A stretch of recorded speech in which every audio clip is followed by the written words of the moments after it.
गुरुजी अपना नाम बताइए। जी, मैं पंडित श्री मनीष तिवारी। जी, यहाँ पे किस चीज़ का आयोजन किया जा रहा है? यहाँ एक बहुत बड़ा महायज्ञ हो रहा है। हाँ। जो कि भगवान श्री राम और मैया जानकी, राम जी के समस्त परिवार एवं राधे कृष्ण जी के मूर्ति का स्थापन का आयोजन है। प्रतिष्ठात्मक श्री राम जानकी राधे कृष्ण महायज्ञ हो रहा है। इसका आयोजन कौन करा रहा है? समिति के लोग करा रहे हैं या पर्सनल किसी एक आदमी के द्वारा करा रहे हैं? नहीं, यज्ञ तो किसी का व्यक्ति विशेष नहीं होता है और यह जो मठिया है सामूहिक है और यहाँ समस्त ग्राम नगर क्षेत्र के भक्तों के द्वारा हो रहा है। यहाँ पे समिति के द्वारा हो रहा है। यहाँ कितने दिन तक यह यज्ञ चलने वाला है? यह महायज्ञ 7 दिन तक चलेगा। 7 दिन तक चलेगा। भक्त लोग जो हैं कितने जनसंख्या में आ सकते हैं यहाँ पे आप लोग के अनुमान तक? अभी तो 2100 के करीब कलश वितरण कर दिया गया है, फिर भी और वितरण हो रहा है। लगभग 5100 प्लस ही लोग यहाँ भक्त उपस्थित होंगे, माताएं बहनें, और भी भक्तगण उससे प्लस हो सकते हैं। धीरेन्द्र शास्त्री के बारे में नाम सुने हैं कि नहीं? जी जी बिल्कुल सुने हैं। वो जब पैगंबरपुर में पटना में आए थे तो बिहार के लोगों को उन्होंने कहा था कि क्या कैसे है पागलो, तो क्या यह कहना चाहिए या नहीं कहना चाहिए? पागल वो भक्तों के कहे जो आपके सनातन संस्कृति है। बिहार के पागलों, बिहार के पागलों यानी उनके जो जिसे आए हैं मध्य प्रदेश से, तो जहाँ जाते हैं उनके भक्ति में सब लोग पागल हो जाते हैं। भगवान के जो भक्त होते हैं वो वैराग्य होता है, पागल ही रहते हैं। क्या ऐसा नहीं कहा जा सकता है भगवान के पागलों? ऐसे भी तो कहा जा सकता था, लेकिन इंडिविजुअल रूप से जो है सीधा तौर पे कहा जाता है बिहार के पागलों। एक प्रकार से कहा जा सकता है कि सारे लोगों को कहा जा रहा है ऐसा। जैसे अब तो वो दिव्य पुरुष है जो हमारे बागेश्वर बाबा यानी धीरेन्द्र कृष्ण शास्त्री जी हैं, उनका पदार्पण आपके सिवान में भी होने वाला है जनवरी तक।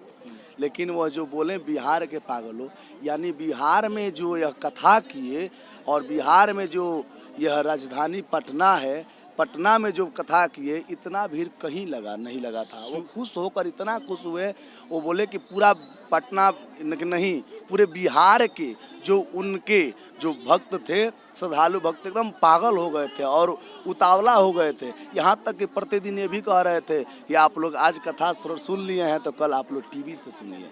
इतना वहाँ पे जनसंख्या जो है ज़्यादा हो गया था, 7 लाख के आसपास। जी। क्योंकि एरिया जितना था, एरिया में मतलब बहुत ज़्यादा लोग हो गए थे।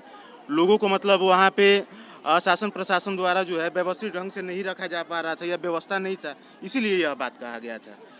ये भी व्यवस्थाएं हो सकती हैं क्योंकि यह कथा जैसे हर एक जगह उनका हुआ है, तो वहाँ आपके पटना गांधी मैदान में कथा होने वाला था लेकिन कैंसिल हो गया जी। वहाँ कुछ राजनीति दबाव के कारण। जी। और पूजन में धर्म में राजनीति नहीं होना चाहिए। अच्छा, आप मानते हैं कि हर जगह राजनीति हो रहा है पूजा धर्म को लेकर के? बिल्कुल हो रहा है, लेकिन ऐसा नहीं होना चाहिए। कर्नाटक में मोदी जी गए थे तो बजरंगबली का नारा लगा रहे थे वोट के लिए, और बहुत विपक्षी में बैठे लोग हैं जो बोल रहे हैं कि बजरंगबली उनसे नाराज हो गए, इसीलिए वो वहाँ पे जो है अपनी सरकार नहीं बना पाए। ऐसी कोई बात नहीं है। बात ये है कि वहाँ के जनतागण उनको नहीं समझ पाए। जो ये बताइए कि हम हिंदू धर्म में हैं और सनातन संस्कृति एक ऐसा धर्म है, आप पाकिस्तान जाएंगे ना तो पाकिस्तान कहेगा कि मेरा कल्याण हो। आप इंग्लैंड जाएंगे, थाईलैंड जाएंगे, वो कहेगा मेरा कल्याण हो। यह भारत देश ऐसा देश है कि यह कहता है कि विश्व का कल्याण हो। जब हम हिंदू हैं, हिंदू कहने से डरेंगे तो हमें शर्म होना चाहिए। हम हिंदू हैं, सनातन हमारा धर्म है, तो हमें इस ध्वजा को लहराए रहना चाहिए। अच्छा, हिंदू राष्ट्र की लोग मांग करते हैं, इस पे क्या कहना है? बिल्कुल हिंदू राष्ट्र होना चाहिए। कैसे होना चाहिए? जब आप एक पिता के 2 पुत्र हुए और दोनों पुत्र हुए तो एक, अगर आपके पास 2 कट्ठा जमीन है, एक पुत्र को 1 कट्ठा जमीन दे दिया गया, एक पुत्र को दूसरा कट्ठा जमीन दे दिया गया। फिर अगर जब दोनों का बंटवारा हो गया तो हिंदू राष्ट्र हिंदुस्तान है, तो हिंदू राष्ट्र घोषित करने में इसमें क्या संशय है? एकदम होना चाहिए। तो संविधान में तो ऐसा नहीं इंगित है कहीं भी। संविधान किसी विशेष जाति के तौर पे या किसी विशेष धर्म के तौर पे किसी देश को बनाना, ऐसा तो कहीं इंगित नहीं है संविधान में। हिंदू जो है, इसमें जो भी हिंदू है, ये नहीं कि ब्राह्मण है क्षत्रिय है, हिंदू जो भी है सब हिंदू है। हिंदुओं का हिंदुस्तान है और हिंदू राष्ट्र हिंदुओं के लिए होना चाहिए।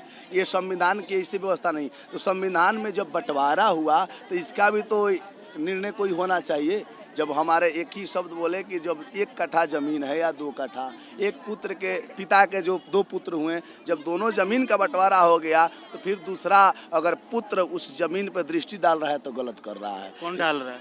जो हिंदू राष्ट्र की व्यवस्थाएं हैं, जब हिंदुस्तान है तो हिंदू जो हैं तो हिंदू राष्ट्र की मांग करेगा ना। हिंदू है, हिंदुओं का ये देश है और जिनको रहना है वेलकम, आप आ जाइए। अच्छा तो ठीक है सर, एक बात बताइए हमें कि हिंदू राष्ट्र की जो लोग मांग कर रहे हैं, ठीक है, हिंदू राष्ट्र अगर हो गया तो इसमें दलित कहाँ जाएंगे, शूद्र कहाँ जाएंगे, है ना, ओबीसी या एसटी के लोग कहाँ जाएंगे? आपके कथन मुस्लिम बहुत कहाँ सत्य है। जाएंगे? आपके कथन सत्य है।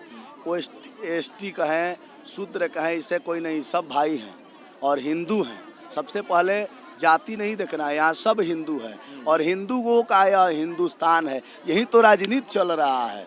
यहाँ तो एक ही चीज होना चाहिए, हिंदू मुसलमान। मुसलमान भाई को भी कोई यहाँ आपत्ति नहीं है, रहें, लेकिन हिंदुस्तान है तो हिंदू राष्ट्र होना चाहिए। जी, सेकुलर देश है, यहाँ पे तो कोई रह सकता है। बिल्कुल। किसी भी जाति धर्म का विशेष ऐसा कोई है नहीं, कोई भी रह सकता है यहाँ पे। लेकिन यहाँ पे जो आप बात बोले हैं ना कि कोई छोटा बड़ा नहीं होता है, लेकिन यह भेदभाव है, अभी भी भेदभाव है। राजनीति करने वालों का भेदभाव है, वही लोग भेदभाव बढ़ा रहे हैं। ग्रामीण स्तर पे भी भेदभाव है। मतलब जितने भी ये नेतागण के कुछ लोग हैं, जो लोग उसमें भी सज्जन व्यक्ति हैं, ये कुछ लोग ऐसे हैं जो भेदभाव करके अगर नहीं करेंगे तो उनका वो जो होगा चटुकर्ता कौन करेगा। उन वही लोग भड़काऊ ऐसा मनाते हैं कि यह यादव जी हम हैं तो यादव लोग हमारे साथ हो जाए, पंडित जी हैं हमारे साथ पंडित जी लोग हो जाएं, क्षत्रिय हमारे साथ क्षत्रिय, लेकिन कुछ नहीं। कोई भगवान के द्वारा कोई छोटा बड़ा नहीं है। हम हिंदू हैं और हिंदू में कोई ऐसा जाति नहीं देखना है कि हम इस जाति से हैं। हिंदू हैं और हिंदुस्तान है, हिंदू राष्ट्र होना चाहिए। देख लीजिए जन सैलाब जो है आस्था को लेकर के कितने लोग जो हैं धीरे धीरे इकट्ठा हो रहे हैं और कुछ ही देर में यहाँ से कलश यात्रा निकलने वाला है। और कलश यात्रा कहाँ से कहाँ तक निकलने वाला है? यह कलश यात्रा आपके गोरिया कोठी में जल यात्रा वहाँ जाएगा, 5-6 किलोमीटर की दूरी है। 5-6 किलोमीटर? जी जी जी। कहाँ से कहाँ तक जाना है? अब यहाँ से यहाँ का स्थानीय लोग बताएंगे, हरपुर चंदौली होते हुए जाएगा और वहाँ आपके गोरिया कोठी में जल भर के और वहाँ से फिर यहाँ आया जाएगा। जय हिंद।